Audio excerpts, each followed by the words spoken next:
why is there is a encroachment? There are different types of encroachments also, right? Like so, how the private players encroach, how low middle income people how they encroach, etc. There are so much to it, and there's a history behind it. So because of those reasons, I have to be responsible for. Because see, basically, it's not about using science and technology for my. It's about how responsible I am with the technology that I have. I wield a lot of power, and for the power I have, I should be as responsible as I am. So I have to understand what is happening over there, so that I can bring the better policies that would, make life better. So,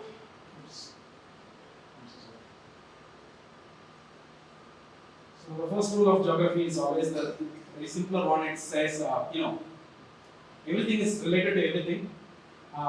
But sometimes some things are more related to another thing if they are close to each other. Like so, if you are close to Kerala, you will have a different type of, culture or economy or whatever it is, that kind of thing. So everything. This is the very first rule of geography. But this is all the technical sides of geography, right? Like so, I usually take it from Topa. Topa is a Tamil author. Topa Paramasim is a Tamil author. He was a great influence of me. Right? So when I graduated, I was very much a science and tech guy. Right?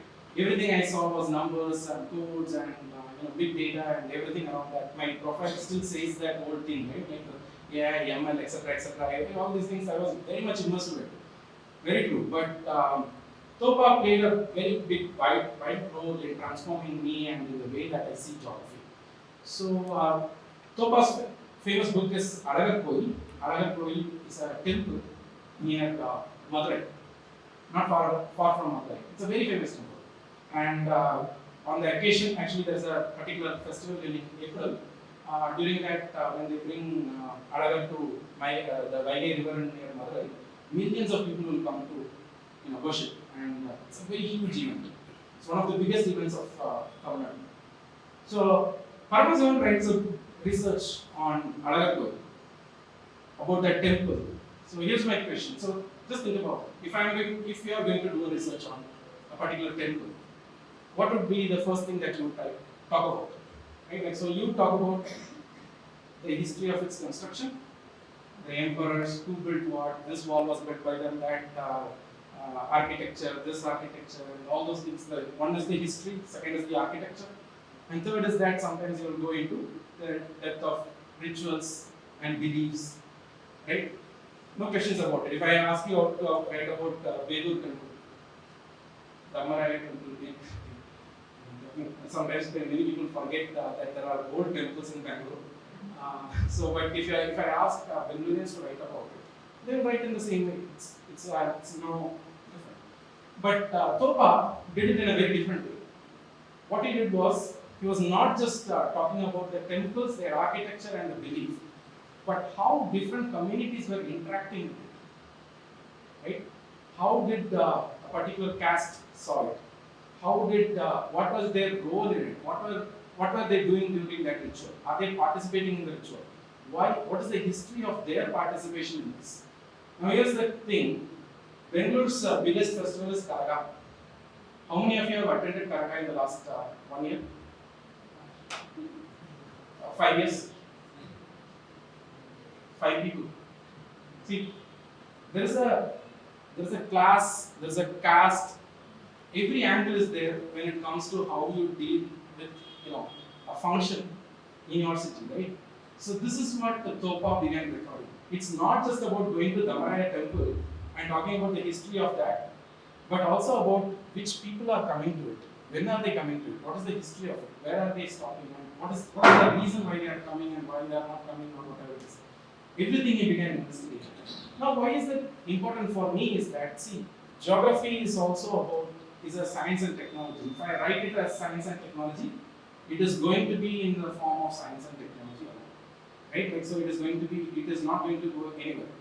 You can find hundreds of geographers, cartographers, GIS, remote sensing experts in the country. What I can be a little bit egoistic about it, I can brag about it. What makes me different is that I bring that, the next level, which is storytelling. and trying to connect with the people who are going to use it and everything around it.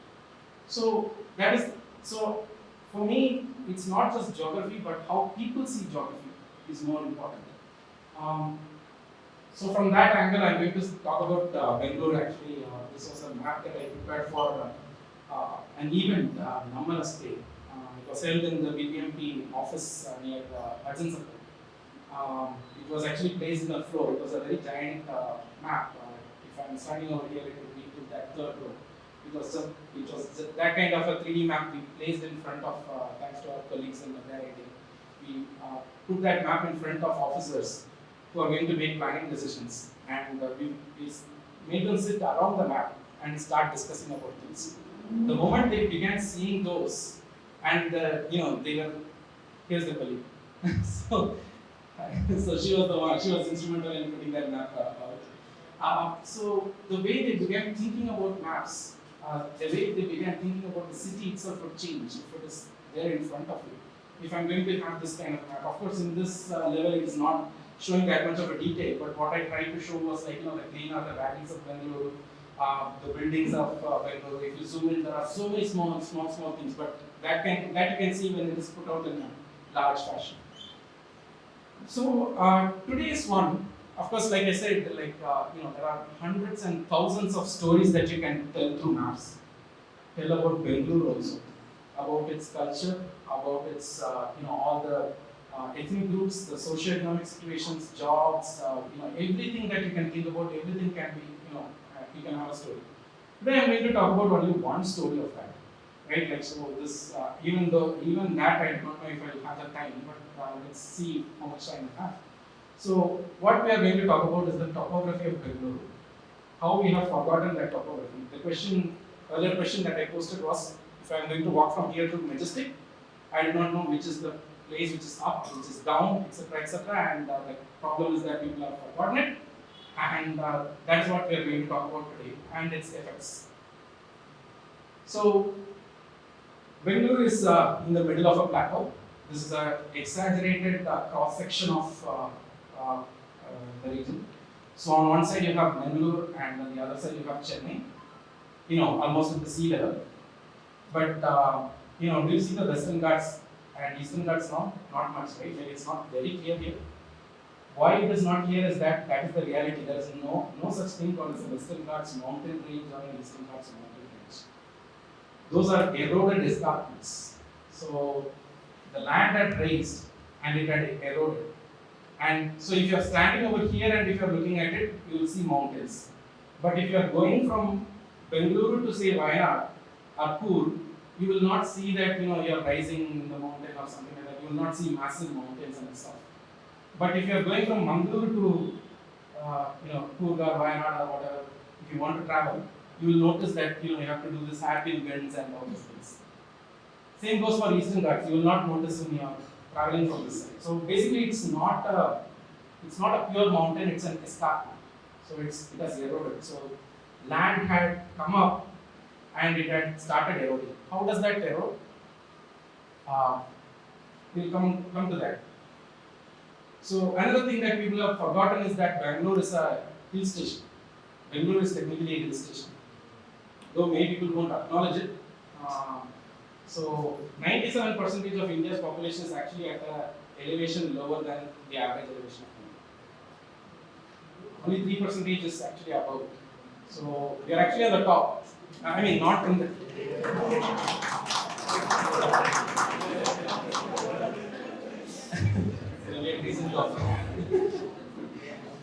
We are number one. So globally, I mean, very few cities are at this height. Like say Mexico City, for example, it's at a higher height. Globally or only India? This is India.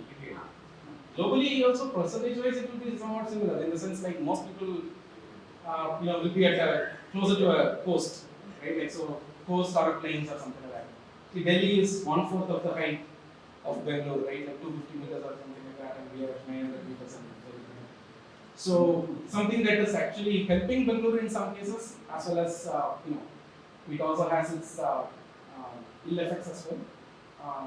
One ill effect I would say is that this kind of unique topography is not there anywhere else, and we have urbanized. and also the water problem. I'll come back to it.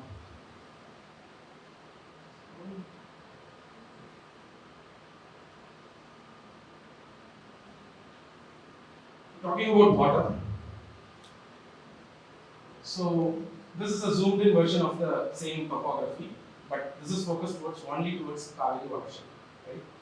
So this is where Kaveri is rising. This is Tala Kaveri, and this is where it's Poombudar in Tamil Nadu. So Kaveri flows from here to there, and you can see that the entire Karnataka region is more like a plateau, and Tamil Nadu is more or less plains, right? And where is Bengaluru? Bengaluru is over here.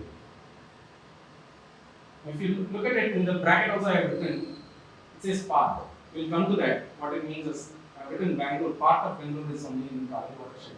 It has a political problem also. I'll come back to it. So this Kaveri as it flows, this is a 3D version of how water pipes come to Bengaluru.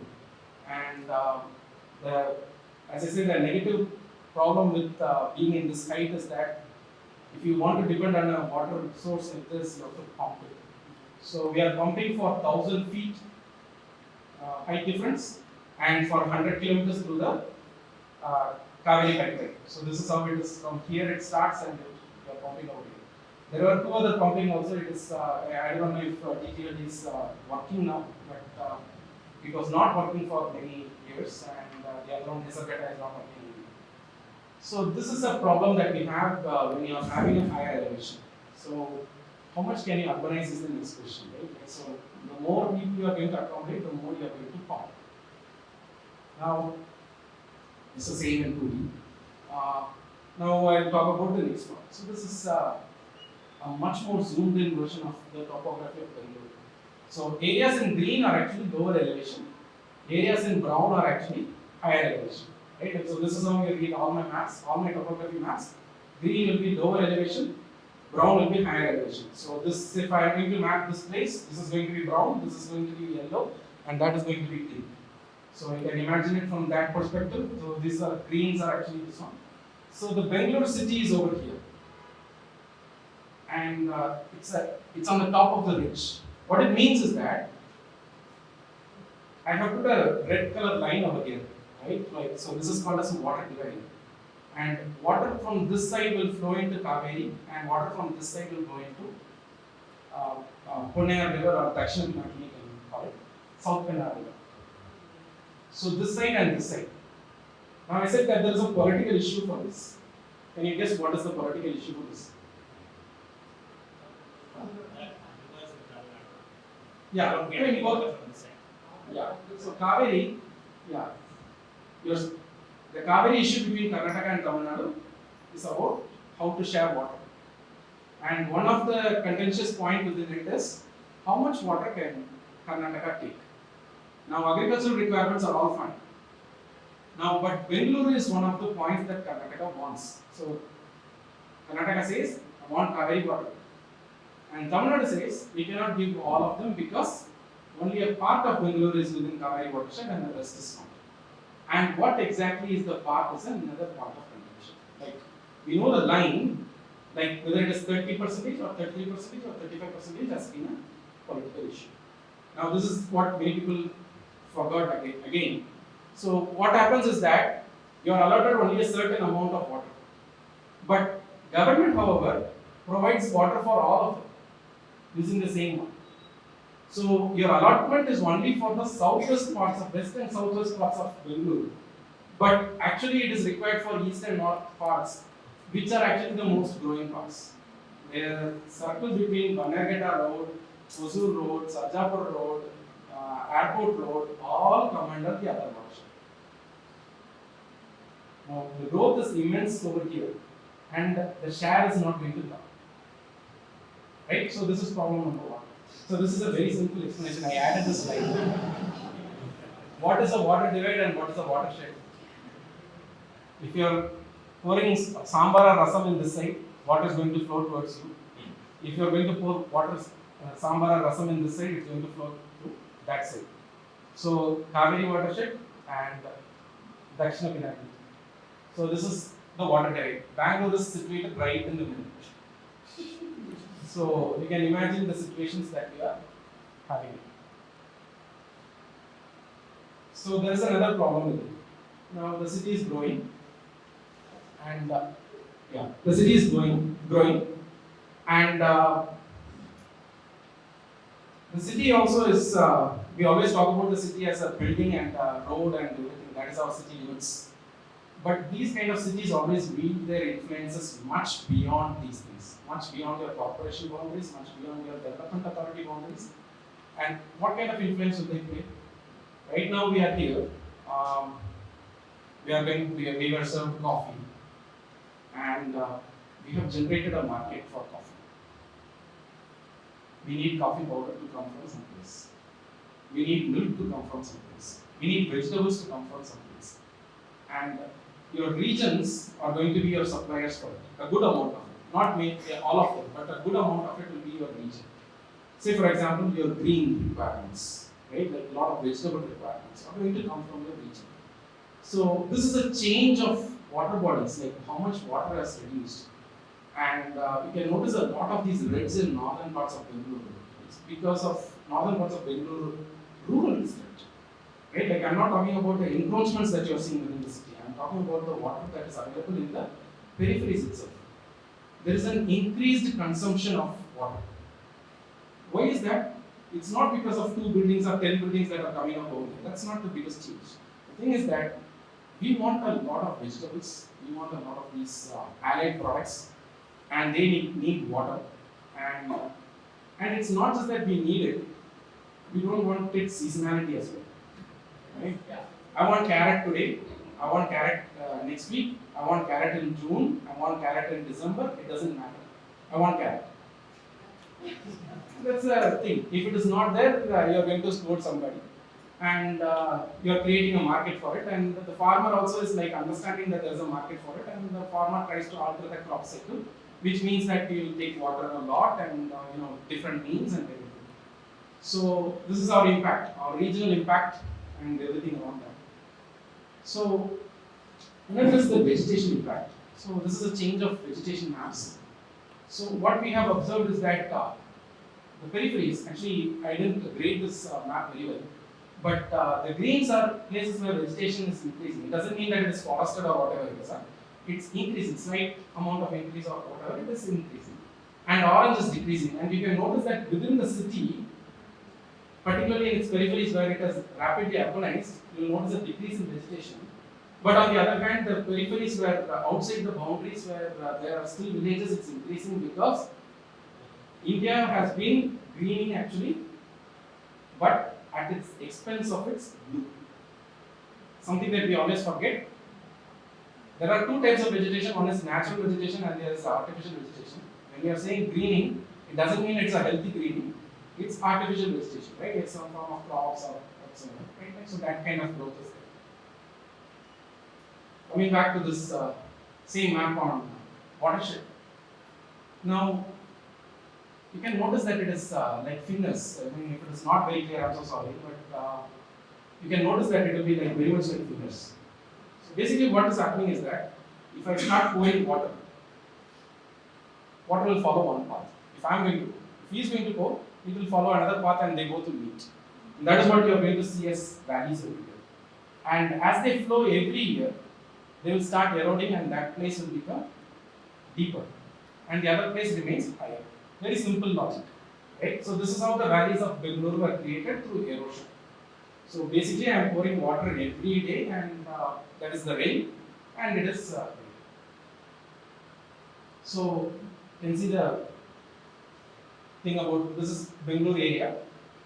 Roughly this is where Majestic is and it is in the top and Indiranagar will be somewhere here and you can see the water going over here. This is Bengaluru, Varthu, Hoskote and in this side also you can see water is draining over here. So this is how water is going to drain. Very simple topography. So this kind of topography is there in many of these plateau regions, even in other geographies that we are working in Africa also I have noticed that a lot of these cities are having this kind of topography. The design is Vijayanagar. No, I mean, I'm just saying like, just giving. Because I heard a oh, as if from Vijayanagar is that. Okay. No, the line actually, if you want to put it, it's not here, it is. These are for just for our reference. So yeah, for our reference, where these are. Right. So what happens in our valleys? So this is where water is going to flow. This is a further zoomed in version of the same elevation map. Green is deeper, brown is higher. So water is going to flow from brown to green, right? Very simple physics. And these are our valleys. The more the water accumulates, the larger the valleys.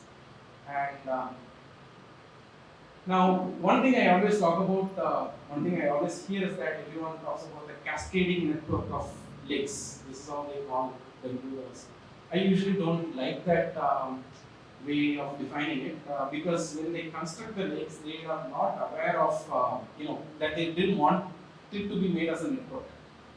They will construct that. I'll walk through that process. So what happens is that water is flowing every season, right? Forget before urbanization, forget all this Bangalore city and all those things. Let's imagine in the deeper valleys you are having denser vegetation and in ridges you are having sparser vegetation.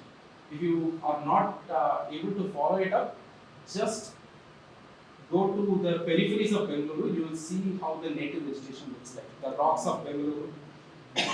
There are so many rocks you can find. You can move towards Banargheta or you can go to Nandi Hills and all those things and go to the rural areas.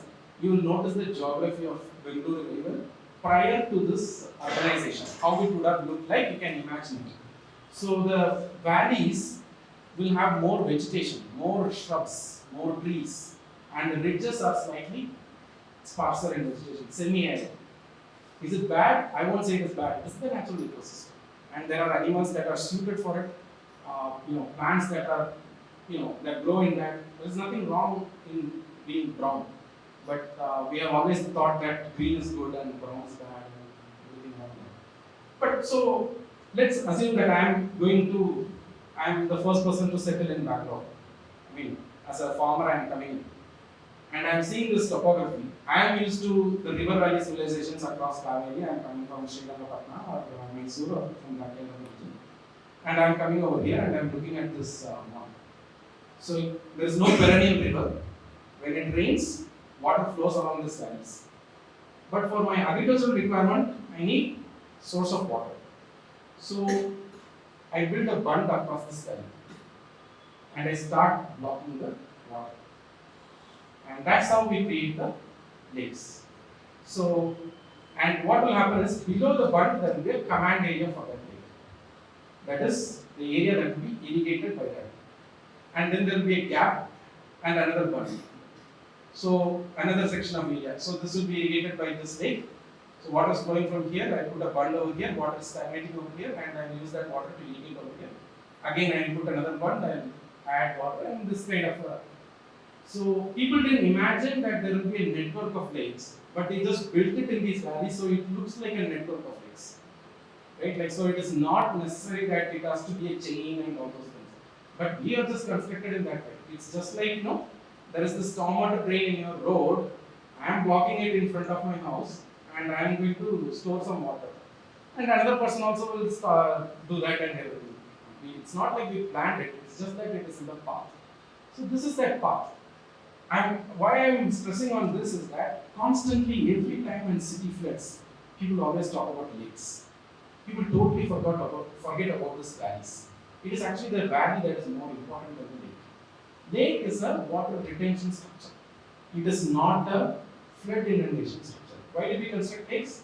Primarily for irrigation. Secondary uses are domestic, drinking water, bathing, and those things. But primarily it is irrigation. So you can see the lake shape also. You can see the bund, there is a shape. You can see notice a crescent type shape. You travel to any of these lakes, there will be this one bund road, and that will have a curved one. On one side you will have a canal exiting, and the other side also you will have a canal exiting. That is at the edges of it. Over here, I have put an arrow over here, 2 arrows. Why should I keep it over there? Not necessarily overflow. See, I need to irrigate the land in between. that is a lower level land, right? If I have to irrigate, then where should water flow? It should flow at a higher level, so that I can bring it over into that land. So always at the edges you will have the irrigation canals from the lakes. So you go to Bengaluru, the bund starts, first road you will find this irrigation canal, and after that you will find another gate, sluice gate, and that will be the other end of the lake. So you will find it in there. Every lake in Bengaluru will follow the same pattern, right? And this is actually Hebbal Valley, right? So that Manyata Tech Park and all those regions, that area. So you can notice that this is how the lake system is. Every valley you can see that the lake is being built, and the bund is always on the downside. So this is how water is stored. Now we'll talk about urbanization. How is this leading to flooding, right? So this understanding is important. Now, unfortunately, Bengaluru grew and Karnataka didn't grow that much, right? So it's I remember when I was a kid, there was this politician who used to say that if you are growing, every part of your body should grow. If only one part of it is growing, then we have a problem. Unfortunately, we have done that. So this is a night lights map. That is at night time, how much light was observed by satellites, and a map of that. This is Karnataka, and you can notice the big one. That is Bengaluru. Mysore is this small dot. Hubli Dharwad is this one. Mangalore is this one. The previous census says the next city in Karnataka is 10 times smaller than Bengaluru, second city. So it's like a huge difference, very skewed one. So that's where this map comes in, the centroid maps. I'll explain what is a centroid map. First, maybe I'll explain the centroid map. So imagine I have a tumbler and I have a plate. If I have to balance it, I'll keep it in the center. It will balance, it will not fall. So that is centroid by virtue of area, proper centroid. Center of the plate, I have kept it, it won't fall. But I am not placing idlis. On one side I am placing 3 idlis, on the other side I am placing only 1 idli. So what will happen? The plate is going to fall. So to avoid it, I am going to move. When I move it, the new center is centroid by idlis, right? So now, going back to that, the center of Karnataka by area is this white color dot. Center by population is yellow color dot. By night lights, which can denote economy, is the red color dot. What you can notice is that it is going towards Bangalore. This kind of, this is the regional look into the city, like an unbalanced growth it has been. And now what is Bangalore then? So Bangalore historically had been, there is this fort and the paid area, and the cantonment was constructed later, and eventually after that government institutions began coming in, and slowly and slowly it began growing. So again the same map, I had these 4 towers of Kempegowda, the Damaraya temple and everything. One toponymy, for example, is that what is the etymology for pate? Anyone knows? Pate. Pate. Market. Actually, no. See, there are 2 Dravidian words. One is kote and the other is pate.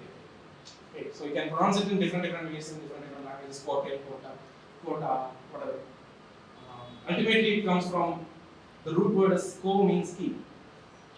Kote means the fortified place of a king. Kote. Fortified place of a king.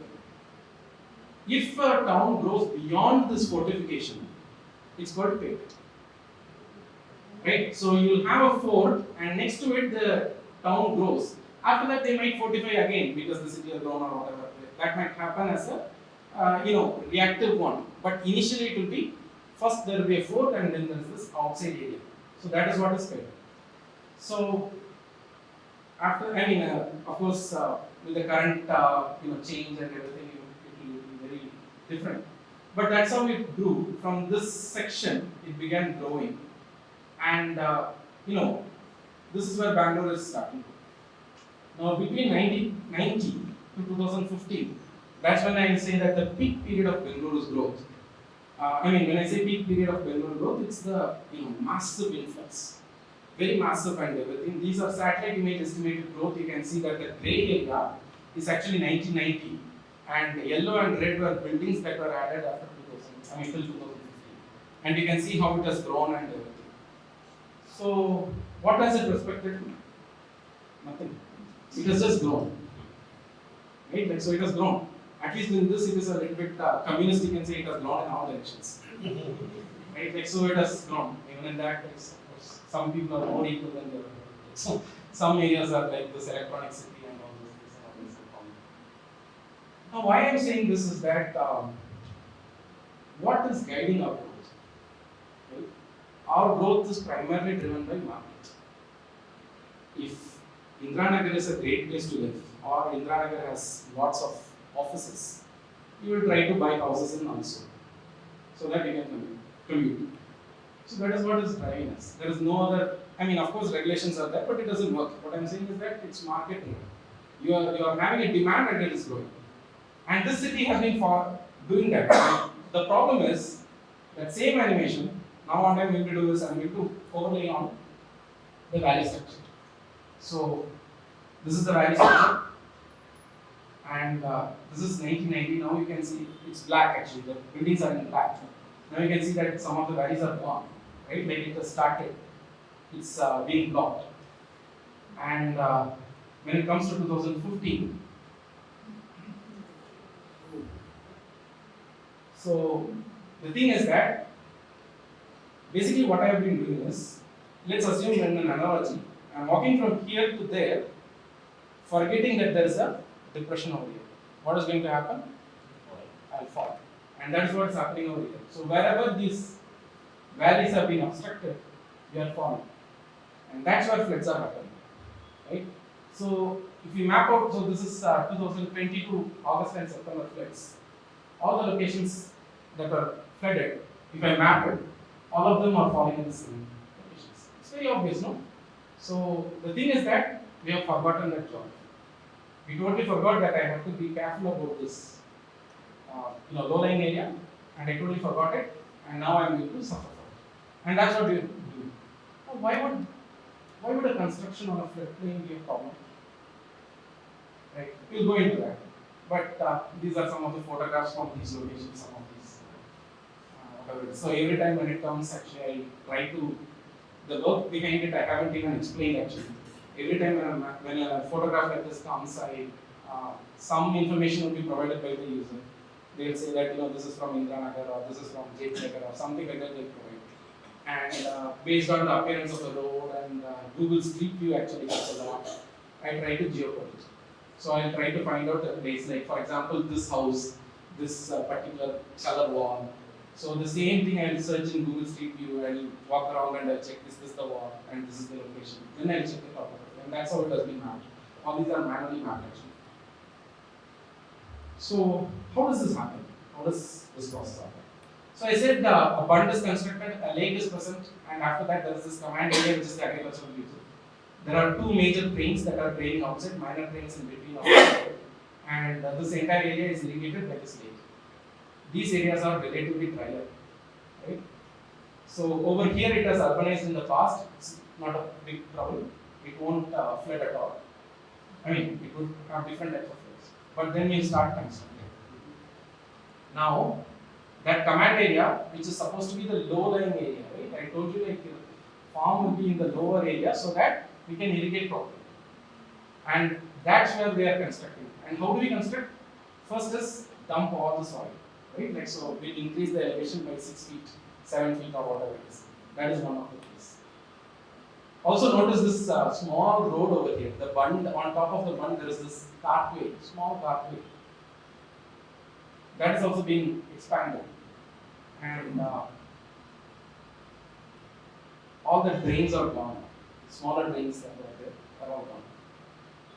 Now this is completely modified valley section. So all the lands are being raised and roads are being laid. Our roads being laid, every road is a dam.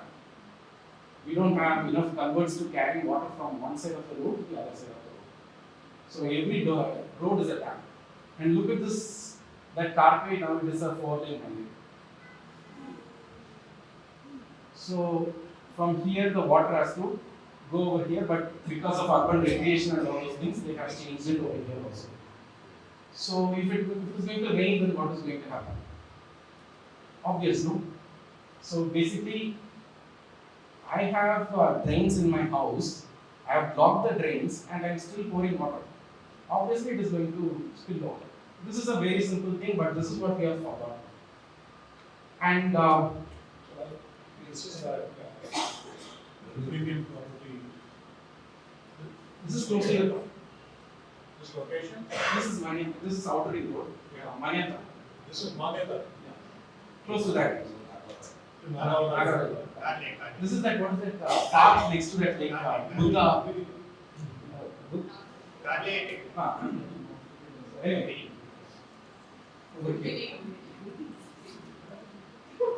Anyways, so if you look at the vegetation change, the previous map that I showed, when I rework on it, you can see that high amount of change are there in the peripheries, but you'll notice that these valley sections are the places where you are having high amount of vegetation loss. Which means that these are ecosensitive regions that we have converted. That are the, it's not every land you have to conserve. You have to understand certain places, and these are the places that you need to conserve. Anyways, so let's go into case by case. So construction of big projects. I'll give one example. This can happen during construction phase. It's not necessary that it is after construction phase. This is the airport, Bangalore International Airport, the Bangalore International Airport, and the first runway was. This is prior to the construction of the airports and all those things. So this is the quarry sites that were there. This is a minor valley. This is a minor valley. It was located between two valleys. In that way, they have done a very good job of not going into the bigger valleys. Now, the first one they are constructing. This is how water is going to flow in that region. It's very simple. From these ones, it's going to calculate this way. The first one they have constructed in this side, not a problem at all. It doesn't take the problem. But the second one, when they were constructing, they began blocking this minor valley. Now, this is only during the, maybe at the end of the project they might have solved it, but during the construction of the project, a lot of debris will be there. How we construct, the workers and all those things. Sometimes it's not that organized, right? And water is not able to move around. And so, yeah, this effect. So what we did, and this is what's the effect. Bangalore airport flooded, fires take tractor. If you remember right, there was I think it was a 17th in that airport, right? 17th and it began flooding. Second is highways. Major culprit in a lot of these floodings is highways. And the Bangalore-Mysore highway is a very good example for that. Yeah. So this is close to that Wonderla. Yeah. So close to that Wonderla, there is actually a petrol pump and all those things. There is a toll gate. Moment you exit Bangalore, there will be a toll gate. So actually a lake and a valley is there, right? Do you see this valley over here? So this water is supposed to come over here. You can see that two things or two drains, and it's supposed to go in this direction. And this is the location of the highway. Now, a major construction starts. We have that toll booth over here. Entire region is now disturbed. So, what will come? It will flow, right? So the next day, so in 2022, this was the condition, and all the roads were blocked. You can search for this news, and Mysore road was flooded and all those things, you will find it. It's exactly this location. It didn't flood over here, it didn't flood beyond here. It is all only in those valleys. It didn't flood anywhere. So the answers are very clear, very straightforward and very clear. Right? So this is how traffic got affected, and buses are not moving and all those vehicles are not moving. Manyata is right in the middle. How many of you work in Manyata? Anyone? Close by. During flood times, what do you think about Manyata? Every time there will be news that Manyata Tech Park there is stagnation, water stagnation. Every time. It's right in the middle of it. This is another section. This is Bangalore and Bangalore. You can see that the entire valley has been changed into what it was and what it has become. This is the most recent case of flooding. All these what the apartments name. Epsilon. Epsilon. Yeah. So that is another one. Another is that Rainbow Drive and RMC ecospace. See the green and this is the green and this is brown. What is supposed to flow over here? How did we urbanize? Nothing. And these are the two spots that are flooding, not other spots. We have urbanized everywhere, but only in these spots it's flooding, right? So let's say another one that is under construction. This is future of Bengaluru. So this is Vartur Lake and Prestige Tech Forest. That's the name for it, Tech Forest. And, so they are constructing right in the middle of the valley. Now, that particular property is not necessarily going to be affected by floods. The thing is that two canals are coming over here, no? So they are likely to escape. But the thing is that this will cause these plots to develop, right? They are going to be affected. And that developmental pressure, so you can see that this is the location. This is that one exit for water, another exit for water. They both are supposed to meet over here. The moment you build this massive thing, so many services are required, shops are required, workers are required, and so many things, and everything is going to affect it. This is how Bangalore changed, and this is how Bangalore is going to change. And this is the area that is going to be affected. Now, very simple in that. So where is the planning for this, right? This is the project under construction right now, and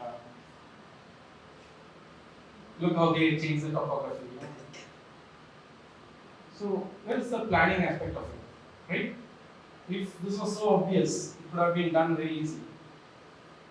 Now this is how that section has been designed, planned. You can see that the green area is what they call as the valley. Actually, the entire region is the valley, but only the green area. And there are rules and everything around. First it was the NGT and everything. They always keep a fixed buffer. You shouldn't build anything within 10 meters, 15 meters, within a water body, etc. But if you understand this geography very well, it is not defined by these 10 meters or 15 meters or 100 meters or 200 meters. See, for example, in this lake, Stand close to the speaker, it's making Okay. or something. So in this lake,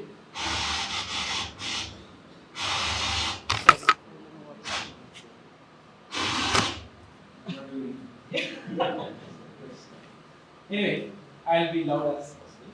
So in this lake, this section is not required to be protected. This side, what is going to move from here to there? This is just the side of it. This is actually in the ridge of it. It doesn't require 10 to 15 meter or 50 meter or 100 meter protection. It's not required on one side. On the other hand, you require more land over here to be protected. But if we put that topography map into our planning process, we could have answered it. But the fact is, we are using all these fixed buffers without remembering the geography of it. We have always chosen fixed numbers of it. This is the current, RMP 2015, the Master Plan 2015. Of course, we didn't come up with the new Master Plan and we rejected and all these things, and the politics around it as well. But this is one problem. It's not necessarily that topography is a problem.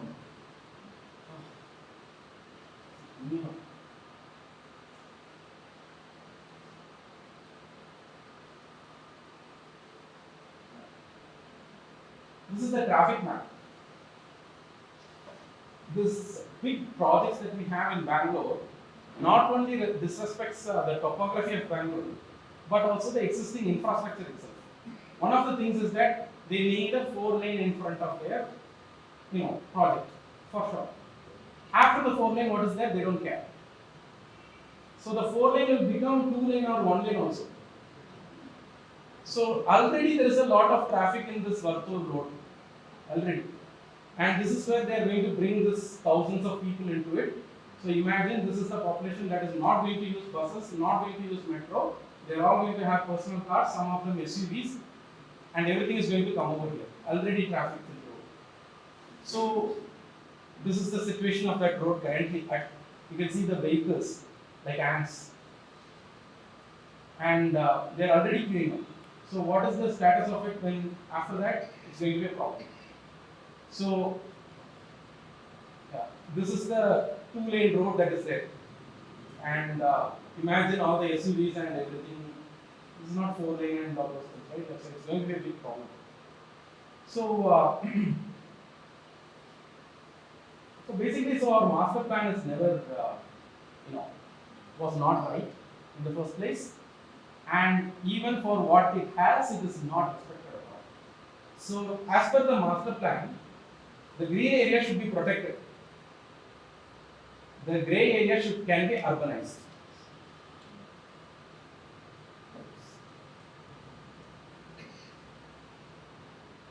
Do you see any match in this?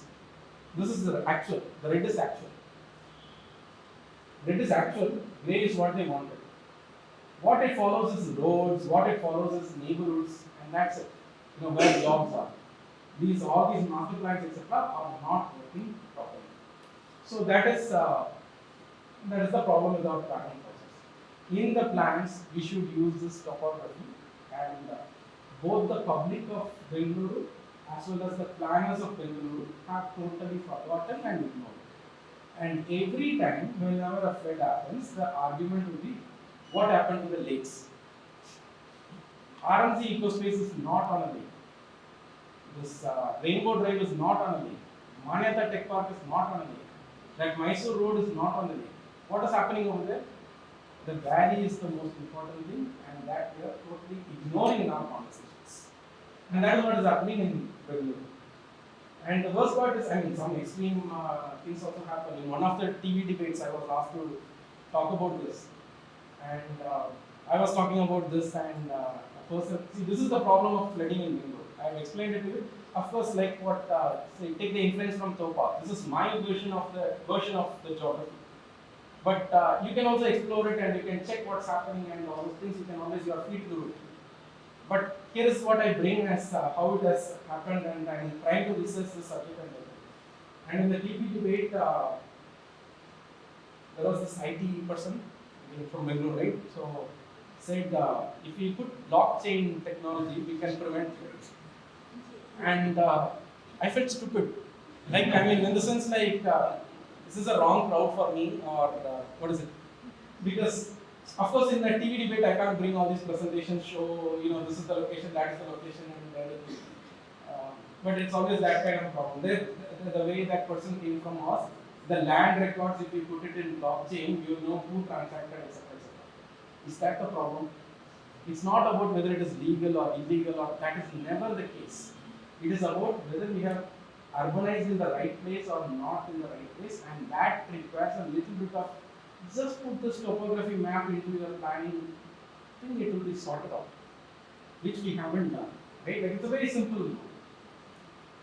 Now, see, that is one of the stories. Now, there are so many stories in Bangalore. I will just give an introduction to them, because, like I said, if you allow me to talk about each story of Bangalore, like the economy story of Bangalore, the traffic story of Bangalore, everything has lots of these maps and lots of interesting views. Unfortunately, we have only one hour, right? But I think I made a overshot already. But we are studying, how urbanized, what spurs urbanization. I am not going into the depth of this map, but I'll show one of these maps. So, for example, this is, it's not very clear, but anyways, all these are 3D version of buildings in Bengaluru. All the buildings of Bengaluru. Now, why is it important for me? We are going to talk about metros, we are going to talk about how to increase densities of population. Well, how many of you have been to Los Angeles or any Western city? There will be a downtown, which will be like filled with skyscrapers, and then there will be a suburb. This is American style of development. I'm not saying that it is right or wrong, etc. That's a different story. This is high rises built in like high rise buildings in Bengaluru. Do you see that clustering? No. How they do it? Wherever they got the plot. No plans to it. It's not based on transport. It is not based on regulation. Nothing. It's just that these are old buildings. I got land over here. I will build over here. I got land over there. These are not. This is not one building. This is group of these residential towers. 7, 10 others. All of them next to each other. And after that, they will end up in a 2-lane highway, and eventually they will not be connected to a metro or anything of that sort. And further emissions, traffic, and everything around it. Right? Like so. So this is how we have been growing. This is how we have been. So even I studied this build form. Actually, the colors are not very clear in this, but red is supposed to be smaller buildings but closely packed buildings. Blue is larger buildings and spread out and all those things. Right? So it's not very clear in this, but you can find it in my Twitter account. But I'm trying to understand how it is urbanizing. What is what is the market and what is the driving force and everything. It's not coming out at all. So actually, that map is supposed to be the road networks. It's not very clear. If you've been to Indiranagar, you will notice how gridded the road network is. This is that, and this is supposed to be area around Whitefield. There is no grid at all, right? Like so, rampant growth and everything. So you can imagine the impacts of all of these in our livelihoods and economy. Of course, I'm not going to do it. The final one is heat. Heat also has a geography. It's not just flood. Heat also has a geography. We try to address that in the climate action plan for Bengaluru. That it has been put out by the deputy CM. You can see over here, red is hot, green is cooler. This is area around Jayanagar, Lalbagh, and all this Shantinagar area. The Shantinagar bus depot is hot, full tar, concrete, no trees, full temperature. If you stand in it in the middle of the day, you will suffer. Langford town is cooler, lots of trees, right? Like so, roadside trees and all those things. Jayanagar is cooler. Karasipalayam is hotter. So, everything has a geography to it. This is another story. If you want another presentation on it, sometime I can do that on why and everything. So, but ultimately, see, this is how the data-driven decision-making process for which I am getting paid for. So, I take all this geographical data, I try to create the insights from that, and I convert to decisions. Sometimes it will not lead to anywhere. A lot of data projects have been handled by the government. Moment someone asks me, I will say that don't do this. You are not ready for it. Don't do it. Just so, for example, I will give you an example. There was one question where Indra Canteen, right? The original version in Tamil Nadu was Amma Canteen.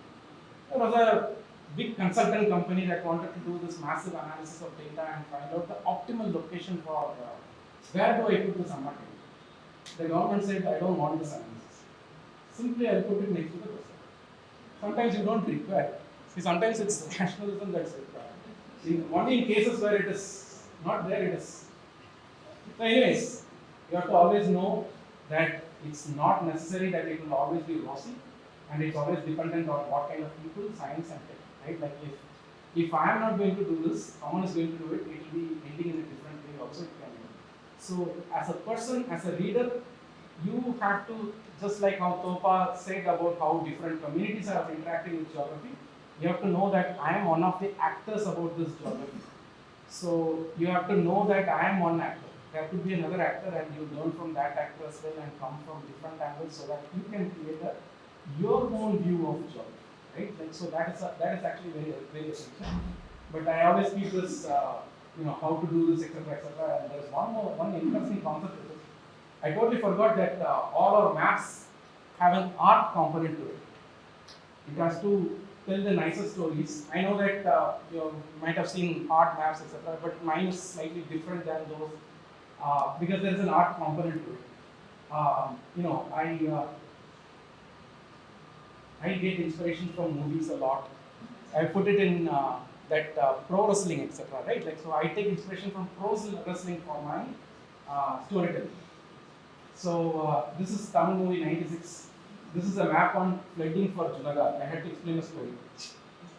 All the colors are stolen from this piece. Junagadh, this yellow is from her dress, this blue is from her shawl, that terrain color is actually his pants, and this one. The background color is that background color. This red is coming from that car color. So, see, maps have been existing for thousands of years, but it has never captivated people. That's the truth. Movies have been around for hundreds of years only, but you will know more movie makers than map makers. That's the fact. So I understand that, and that's why I know that there will be much better visualization over there, and I try to take inspirations from it. Right? So luckily, I got an opportunity to work in a movie also. So not many times a mapper will be asked to work in a movie. This is Ponniyin Selvan, and there were 4 maps, and the second movie was supposed to begin with my map, and unfortunately they cut it out.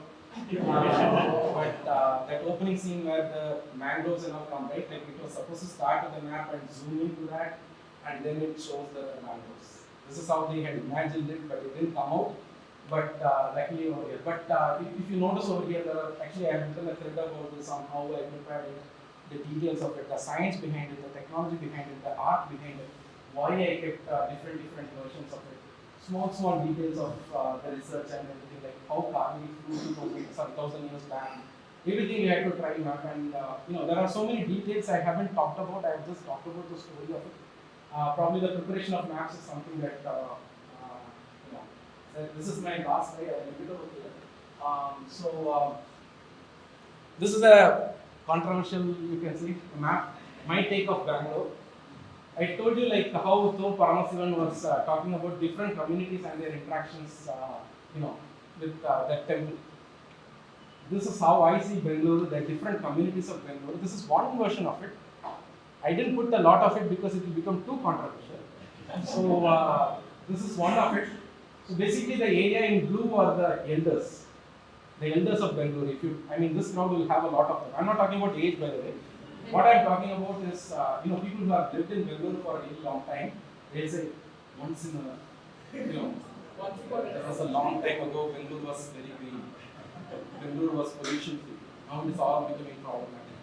So that is the elders.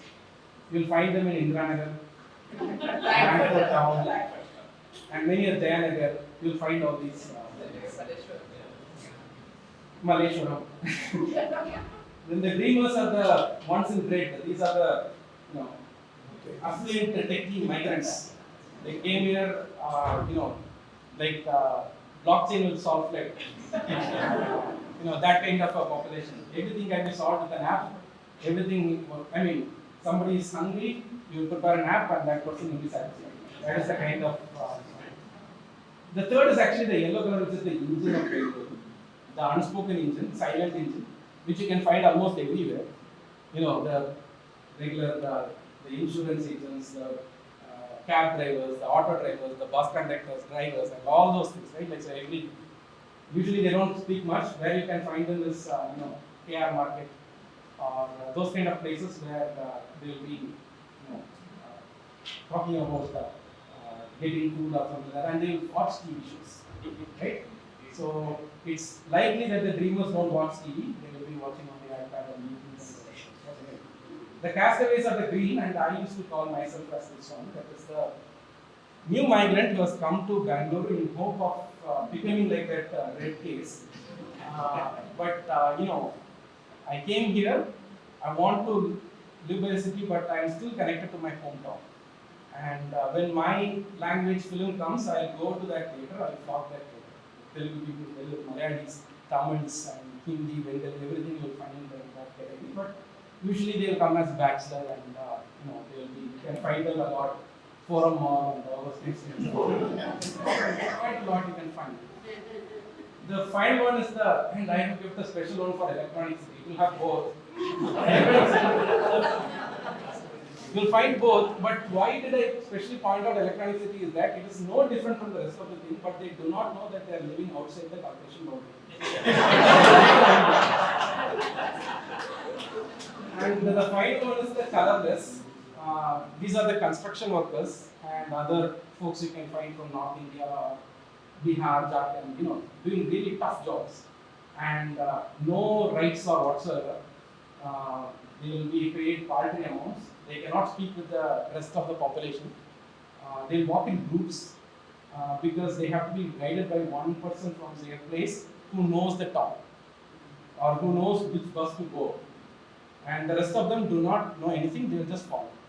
For them, Bengaluru is going to give them money, they will go take it to the so and there are actually ethnic breaks, caste-wise breaks also that I can make, but I won't because in Tamil there is a movie dialogue like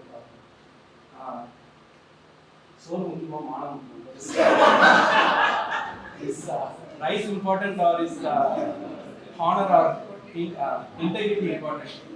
I'll say rice is more important. So it's not integrity, rice is more important. So if I go into that sectors and all, it is very controversial, race and language and everything. I don't want to, others and everything. I don't want to do that. But the thing is that imagine this. Why I put this out is the way these 5 groups see Bangalore will be very different from each other. And that's what geography is all about. It's of course there will be a lot of science tech and actual facts, but the way we see it is going to affect our future. And that's where Tope Amersson's work is actually very relevant for Bangalore, because you have to look at it, you have to understand why others are having different opinions about this particular geography and how it organizes and what is the future of it.